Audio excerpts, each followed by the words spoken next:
Hi, I'm Rev Myron. I'm a minister through Pathways of Light, and I've been a Course in Miracles student for 40 years.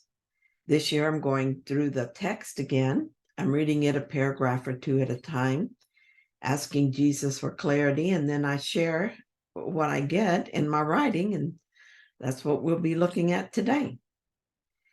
So we're on chapter 3, section 5, which is Beyond Perception. And we're going to do paragraphs 7 and 8. Paragraph 7 says, the statement, God created man in his own image and likeness, needs reinterpretation. Image can be understood as thought and likeness as of a like quality. God did create in his own thought and of a quality like to his own. There is nothing else. Perception, on the other hand, is impossible without a belief in more or less. At every level, it involves selectivity. Perception is a continual process of accepting and rejecting, organizing and reorganizing, shifting and changing. Evaluation is an essential part of perception because judgments are necessary in order to select. I remember the first time I read this, I was very happy to have confirmed the belief I held that God is not a body and created in his own image did not refer to our bodies. I also remember what a leap it was to go from the idea of God as like me, the body of Myron, to the thought that I must be like God, whatever that looks like. Even after I let go of the idea of God as a body, I was resistant to the idea of letting go of God as a separatist. I kept expecting God to be as judgmental as I was. I suppose that even though I'm letting go of that idea, there must be some unconscious belief of God as judge, because I'm still here hiding out in the ego land, afraid to go home. God created me like himself, and creation continues in that way. God is a creator, and therefore so am I. I continue to create as in the same manner as God creates. This dream of separation does not qualify as creation because it is not as God creates. It is not an extension of God and not an extension of my true self. Separation is not real, but it is only a consideration of an impossible idea because, as Jesus says, there is nothing else but God. If heaven could have an opposite, surely the idea of separation would be it. So I know that separation cannot be part of God. Perception is a continual process of accepting and rejecting, organizing and reorganizing, shifting and changing. I can vaguely remember that when I first began to understand perception, I felt very resistant to letting this process go. I didn't want to stop evaluating and judging. I really loved the process of organizing and reorganizing, accepting and rejecting. I valued my right to make choices. Now, just thinking about this makes me tired. I want to let this go. In time, however, perception is necessary. What I can do is allow my mind to be healed and my perceptions to be brought into alignment with the truth. In order for this to happen, I must remember to be vigilant for those times I still value the right to judge so that I can choose again. Also, I must remember that I cannot make this change myself. I made these perceptions, and so I believe in them. It requires something outside of the belief system to make that change for me, and this is why the Holy Spirit is in my mind. He is the one who does this for me when I'm ready for the change. All I need to do is ask. Now I have learned to watch for the judgments in my mind, and I've learned to accept the atonement for those judgments. I am also noticing the more subtle ways I do this. Allowing the Holy Spirit to help me see the body as unreal was a real eye-opener for me in a lot of ways. I was surprised to note that I didn't want to give up the right to be in pain, to suffer, and apparently to die. He showed me that time is meaningless, pain is optional, and suffering is unnecessary. And yet I return to them over and over and still do at times. In spite of that, I'm not discouraged. Well, Sometimes I get discouraged with myself, but overall, I'm intrigued and anticipatory. And so paragraph 8 says, what happens to perceptions if there are no judgments and nothing but perfect equality? Perception becomes impossible. Truth can only be known. All of it is equally true, and knowing any part of it is to know all of it. Only perception involves partial awareness. Knowledge transcends the laws governing perception because partial knowledge is impossible. It is all one and has no separate parts. You who are really one with it need but know yourself, and your knowledge is complete. To know God's miracle is to know him. Jesus, I really don't know what to do with this paragraph. I don't doubt the truth of it. I just don't remember how that feels. What I hear you say is that I'm a miracle of God. When I know myself as a miracle of God, I will know everything because knowledge is whole. Perception will disappear along with judgment. What would there be to judge? There would be only truth. Oh, I do so long for that knowledge, complete and uninterrupted.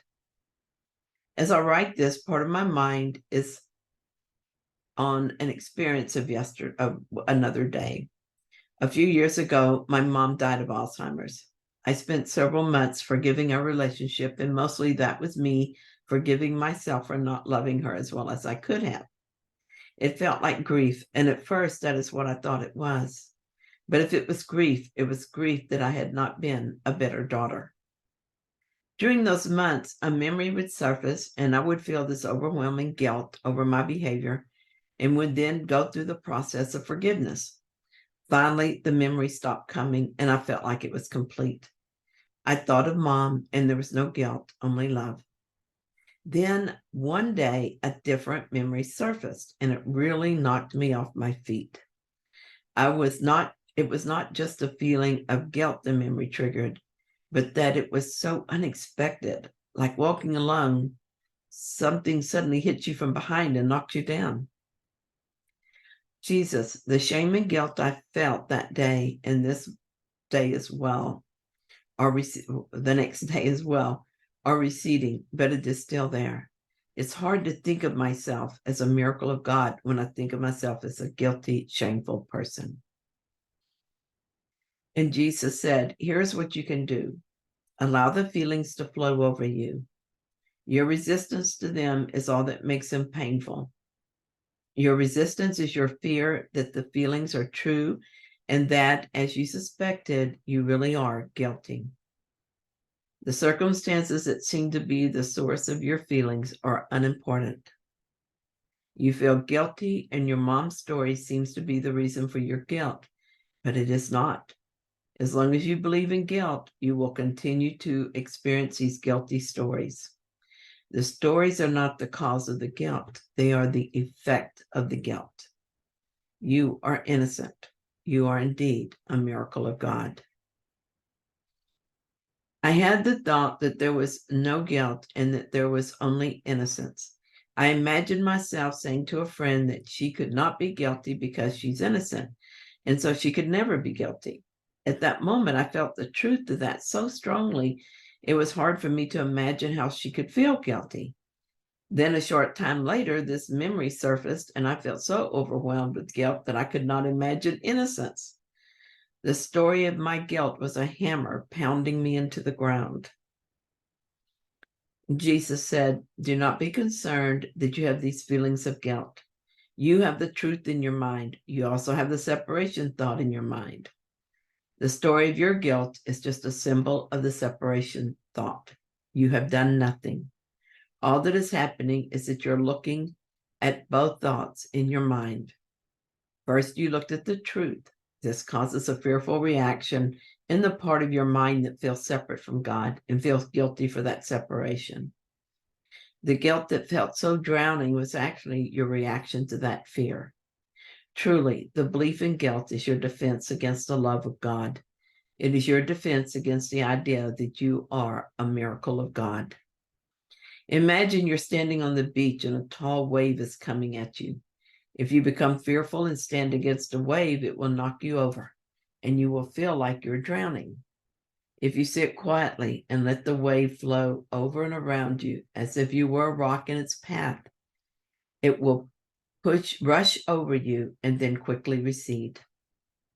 Be the rock. Let the rush of feelings, the doubts, and the fears flow over you. They cannot hurt you. You are safe. Without fear, you will hear even the wave whisper the truth to you. You are innocent. Nothing can touch your innocence. You are innocent because guilt is a lie. It doesn't exist. There is no such thing as guilt. This is the meaning of this paragraph, Myron. You are waking up, and as you do so, you are remembering who you are. With that return to truth, perception will fall away. If there's only innocence, where is guilt? In God, there cannot be opposites. It's only in the idea of separation that there is a belief in opposites, or more than one, and that with this belief, perception was chosen over certainty. Stand like a rock in the face of your fears. Let the voice of truth undo this error in your mind. Don't struggle against it, and it will pass quickly and painlessly. You are not alone. We stand with you. Thank you for that reminder, Jesus, and thank you for the helpful visual. Instead of seeing the wave crashing down on me, I will see it washing away the doubts and uncertainties. I will see you standing with me. I notice that the residual sadness is completely gone now. I see that it was only my clinging to the idea of guilt and shame that made it seem real in the first place, and that made it linger for so long. I am reminded of how it feels when I am not certain. So when someone else is in fear, I can be certain for them, but I will remember how it feels to be afraid and will feel compassion as well. Thank you so much for sharing this reading with me. I hope that you found it helpful, and if you did, please like it, and if you haven't yet, please subscribe. And I'll be back tomorrow with another reading. See you then.